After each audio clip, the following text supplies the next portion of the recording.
Good morning, students. Our new chapter is polymers.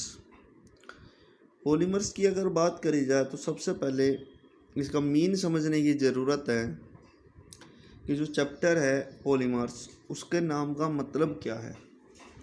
Second बात आती है कि हम पॉलीमर्स को पढ़ क्यों रहे हैं, क्या ज़रूरत है पॉलीमर को पढ़ने की। सबसे पहले मैं बात करता हूँ मीन की। तो पॉलीमर दो वर्ड से मिलकर बना, पॉली प्लस मर। पॉली मीन्स होता है many,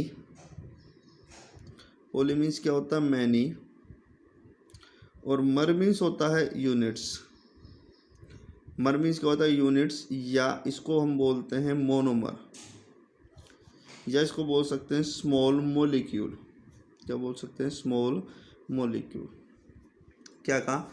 poly means many and मर मीन्स क्या होता है यूनिट, मोनोमर या स्मॉल मोलिक्यूल्स। मीन्स जो बार बार स्मॉल मोलिक्यूल्स के रिपीट होने से बने। मीन्स आप देख रहे हो मैनी मीन्स बहुत सारी छोटी छोटी यूनिट्स या छोटी छोटी स्पीसीज, छोटे छोटे मोलिक्यूल्स इसके अंदर प्रेजेंट होंगे। मीन्स हम पॉलीमर को बोल सकते हैं कि एक लार्ज मैक्रो मोलिक्यूल होगा और उसके अंदर क्या होंगे, छोटी छोटी यूनिट्स आपस में ज्वाइन होंगी। तो डेफिनेशन दी जाती है पॉलीमर की। अब छोटी छोटी यूनिट अगर ज्वाइन होंगी तो जो उसका मोलिकुलर मास आएगा, मोलिकुलर मास भी क्या आएगा? ज़्यादा। तो पॉलीमर की डेफिनेशन क्या देगी? The polymer is defined as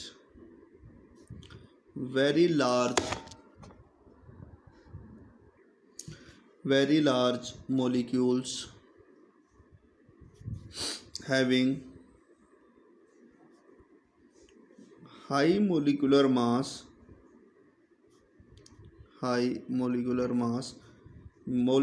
कितना होगा? 10⁻³ to 10⁻⁷ यूनिट। इस U का मतलब होता है, जो आप 11th में पढ़ते थे, AMU मीन्स जो मोलिकुलर मास होता है वो कैलकुलेट करा जाता है U यूनिट, जिसकी फुल फॉर्म, जिसका short U is the short form of AMU। These are also referred as macromolecules. इनको कभी कभार हम क्या बोलते हैं? मैक्रोमोलिक्यूल्स भी बोलते हैं। सेकंड टर्म आती है यहाँ पर एक पॉलीमराइजेशन। तो पॉलीमराइजेशन क्या मतलब क्या होता है? पॉलीमराइजेशन का मतलब होता है वो प्रोसेस जिसके थ्रू पॉलीमर की फॉर्मेशन होती है। पॉलीमराइजेशन क्या होता है? पॉलीमराइजेशन उस प्रोसेस को बोला जाता है जिसके थ्रू किसकी फॉर्मेशन होती है? पॉलीमर की फॉर्मेशन होती है। तो पॉलीमराइजेशन को क्या बोलेंगे हम? The process of formation of polymers from respective monomers is called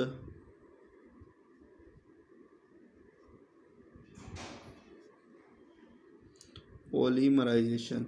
means monomer unit से पॉलीमर की फॉर्मेशन का जो प्रोसेस होता है उस प्रोसेस को नाम दिया जाता है पॉलीमराइजेशन। हम एक एग्जांपल से समझते हैं। मैं एक यूनिट ले रहा हूँ CH2 डबल बॉन्ड CH2। अगर इस यूनिट का नाम पूछा जाए तो इस यूनिट का नाम होता है इथीन। आपने पढ़ा हुआ है, 2 कार्बन है, 1 डबल बॉन्ड है, तो इसका IUPAC नेम दिया जाएगा। तो IUPAC नेम बोला जाएगा इथीन। तो मैंने N टाइम्स इथीन के मोलिक्यूल्स ले लिए। यहाँ पर N मीन्स क्या है? मैनी मोलिक्यूल्स ले लिए और इसकी पॉलीमराइजेशन करा दी। मीन्स इन यूनिट्स को क्या करा? बार बार ऐड कर दिया। तो बार बार ऐड करने के बाद ये यूनिट कुछ इस तरीके से एडिशन हो जाएंगी।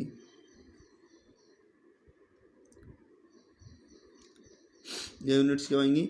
N टाइम्स एक दूसरे में ऐड हो जाएंगी और इसको हम रिप्रेजेंट करते हैं CH2 और यहाँ पर हम क्या लिखते हैं? N।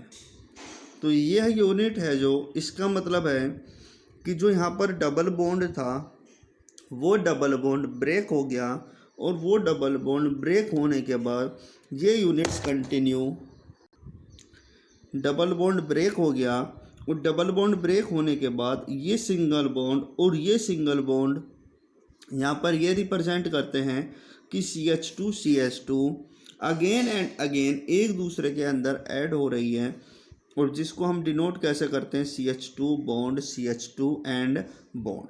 अगर आप इसको समझना चाहते हैं तो इसको ऐसे भी समझ सकते हैं, क्या लिखेंगे हम, CH2 डबल बॉन्ड CH2 आपने लिया था, n टाइम्स इसको रिपीट किया, तो n टाइम्स रिपीट करने के बाद क्या होगा, CH2 CH2 CH2 CH2 CH2 CH2 CH2, ये n टाइम्स क्या हो जाएंगे, रिपीट होते रहेंगे।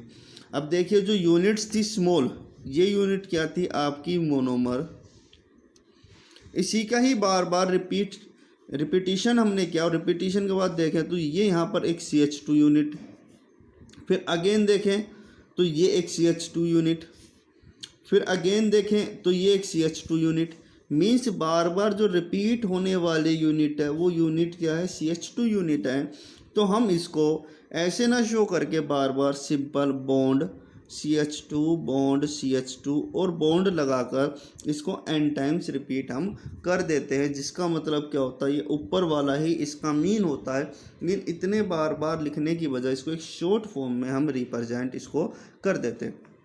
सेकंड एग्जांपल देखिए, NCH2 n टाइम्स आपने लिया, NH2 CH2 whole 6 means CH2 6 times repeat हो रहा है, NH2 प्लस COOH CH2 ये 4 टाइम्स रिपीट हो रहा है, एंड CH2।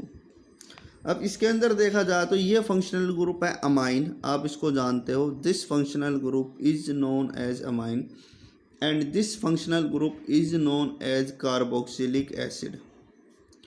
और आपने प्रोटीन वाले केस में भी पढ़ा था कि जब अमाइन ग्रुप रिएक्शन करेगा कार्बोक्सिलिक एसिड से तो अमाइड बॉन्ड की फॉर्मेशन होगी। यहाँ पर क्या लिखूँगा, पॉलीमराइजेशन, एंड पॉलीमराइजेशन लिखने के बाद इसको कैसे डिनोट करेंगे, ऐसे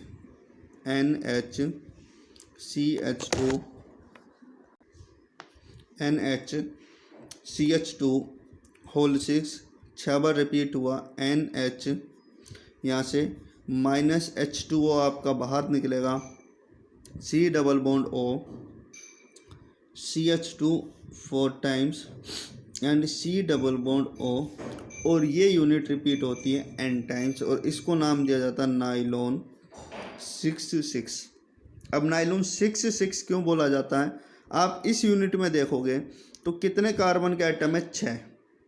आप इस यूनिट में देखोगे तो कितने कार्बन के आइटम है, 6। कैसे, एक कार्बन, 4 कार्बन और एक कार्बन ये, तो टोटल नंबर ऑफ कार्बन कितने हुए, 6।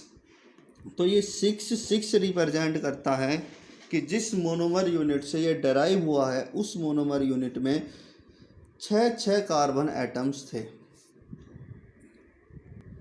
सेकंड बात आती है वाई, हम पॉलीमर को पढ़ क्यों रहे हैं, तो पॉलीमर को पढ़ने की ज़रूरत क्या है, क्यों इसको पढ़ा जाता है।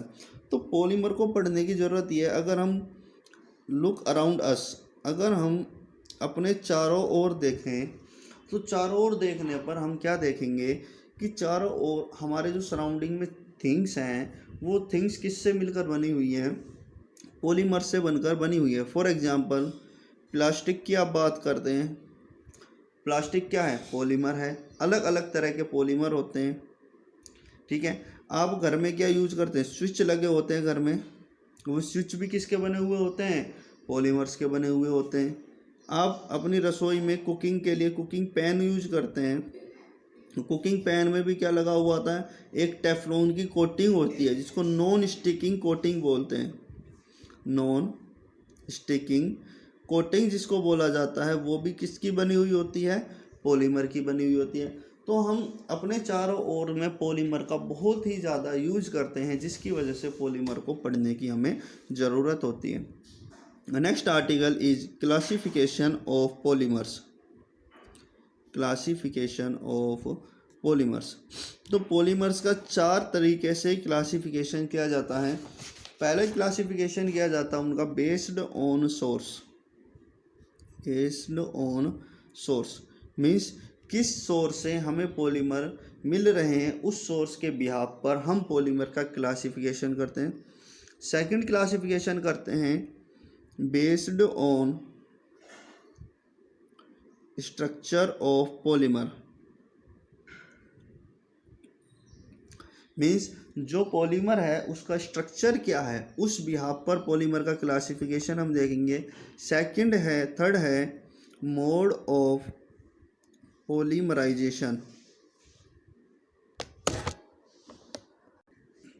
Third is mode of polymerisation means जब मोनोमर यूनिट एक दूसरे से कंबाइन होने के लिए आती है तो किस प्रोसेस के द्वारा वो एक दूसरे से कंबाइन होती है, उस प्रोसेस के बिहाफ पर हम इसका क्लासिफिकेशन करेंगे। And fourth classification is based on intermolecular forces. Based on intermolecular forces means जो मोनोमर्स यूनिट होती हैं उनके आपस में वो किस फोर्स ऑफ अट्रैक्शन के द्वारा एक दूसरे से अटैच होती हैं, उस बिहाफ पर उसका क्या देखना है, क्लासिफिकेशन देखना है। एक बार रिवाइज करा रहा हूँ। Classification of polymer. पॉलीमर का क्लासिफिकेशन किस बिहाफ पर करते हैं? पहला करते हैं बेस्ड ऑन सोर्स, किस सोर्स से हमें पॉलीमर मिल रहे हैं। सेकंड करते हैं based on structure of polymer means जो पॉलीमर है उसका स्ट्रक्चर क्या है, उस बिहाफ पर इसका क्लासिफिकेशन करते हैं। थर्ड है मोड ऑफ पॉलीमराइजेशन मीन्स जब मोनोमर्स यूनिट एक दूसरे के साथ कंबाइन होने के लिए आती हैं तब किस प्रोसेस के द्वारा वो एक दूसरे से कंबाइन होती हैं। और फोर्थ हम देखते हैं based on intermolecular forces means different monomers unit के बीच में कौन सा इंटरमोलिकुलर फोर्स ऑपरेट हो रहा है। फर्स्ट मैं ले लेता हूँ यहाँ पर क्लासिफिकेशन बेस्ड ऑन सोर्स। कि सोर्स के बिहाफ पर क्लासिफिकेशन 3 तरीके से इसका क्लासिफिकेशन किया जाता है। नेचुरल पॉलीमर, सेकंड क्लासिफिकेशन किया जाता है सेमी सिंथेटिक पॉलीमर,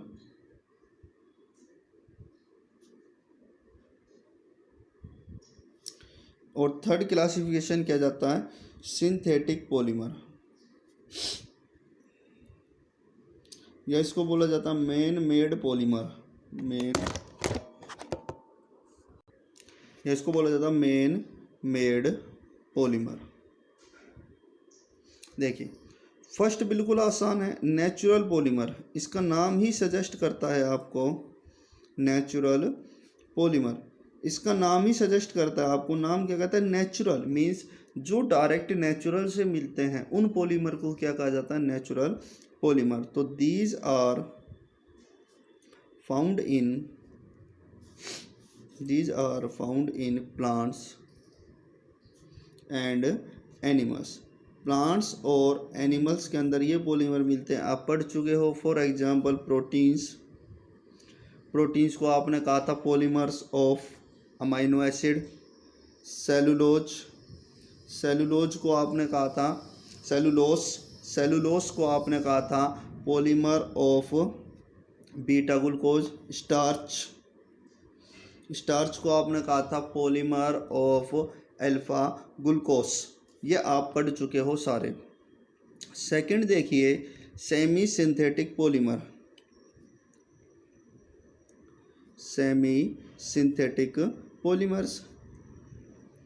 अब सेमी सिंथेटिक पॉलीमर्स का मतलब क्या होगा? Semi means half, synthetic means बनाना, मीन्स नेचुरल पॉलीमर के अंदर रिएक्शन करा के किसी ग्रुप को ऐड करना और उसके बाद उस पॉलीमर को बोला जाता है semi synthetic polymer. For example these are the cellulose derivative. ये किसके डेरिवेटिव्स होते हैं? सेलुलोस के डेरिवेटिव्स होते हैं। फॉर एग्जांपल जो सेलुलोस है वो आपको कहाँ मिलता है? डायरेक्ट नेचर से। मैंने कहा केमिकल रिएक्शन करा के इसके अंदर फंक्शनल ग्रुप को क्या कराना? ऐड कराना, उसके बाद इसको बोला जाता है सेमी सिंथेटिक पॉलीमर। तो फंक्शनल ग्रुप को हम ऐड कराएंगे तो फॉर एग्जांपल सेलुलोस एसीटेट, और second example cellulose nitrate. These are the example of semi synthetic polymer. क्यों? सेलुलोस जो था हमें नेचर में मिल रहा था, और एसीटेट एक फंक्शनल ग्रुप होता, उसके अंदर हमने इसको ऐड करा दिया। सेलुलोस हमें नेचर में मिल रहा था, और नाइट्रेट फंक्शनल ग्रुप को क्या करा? इसके अंदर एडिशन करा दिया। थर्ड होता है सिंथेटिक पॉलीमर। सिंथेटिक पॉलीमर्स, देखिए सेमी सिंथेटिक था, तो सेमी सिंथेटिक में क्या था? Natural plus artificial. तो सिंथेटिक में क्या होगा? टोटली मेन मेड पॉलीमर होगा, मींस जिनको कहाँ पर बनाया जाएगा? लैब के अंदर प्रिपेयर किया जाएगा। तो हम कहेंगे these are man made polymers. These are prepared in laboratories. ये कहाँ बनाए जाते हैं? लेबोरेटरीज के अंदर बनाए जाते हैं। For example Buna S, Buna BUNA, Buna S, Buna N. जो ये स्ट्रक्चर आपको आगे आ जाएंगे, बूना एस, बूना एन। अभी अभी आपने पीछे देखा था नाइलॉन 6,6। तो ये सारी क्या है? मेन मेड पॉलीमर है, जिनको कहाँ पर प्रिपेयर किया जाता है? इनको प्रिपेयर किया जाता है लेबोरेटरीज के अंदर। तो नाइलॉन 6,6 का स्ट्रक्चर मैं बता देता हूँ, आपने पीछे भी देखा। बूना एस और बूना एन के स्ट्रक्चर आपको आगे मिल जाएंगे। तो 6,6 का मतलब पहली यूनिट के अंदर प्रेजेंट होगा NH2 CH2 whole 6 NH2 plus दूसरी यूनिट के अंदर भी कितने कार्बन आइटम्स प्रेजेंट होंगे? 6। क्या होगा? COOH CH2 whole 4 COOH। इसका नाम होता है हेक्सा मिथाइलिन। क्या नाम होता है? Hexa methylene. मीन्स कितने कार्बन आइटम्स है? 6 कार्बन आइटम्स प्रेजेंट है हेक्सा मिथाइलिन CH2 को। और कितने फंक्शनल ग्रुप है? 2। तो हेक्सा मिथाइलिन डाई अमाइन इसका पूरा नाम है, और इसको बोला जाता है एडिपिक एसिड। कॉमन नेम है एडिपिक एसिड, कॉमन नेम है। IUPAC नेम आप कर सकते हो, यहाँ से स्टार्ट करके 6 कार्बन का इसको क्या देना? नाम देना। Thank you very much.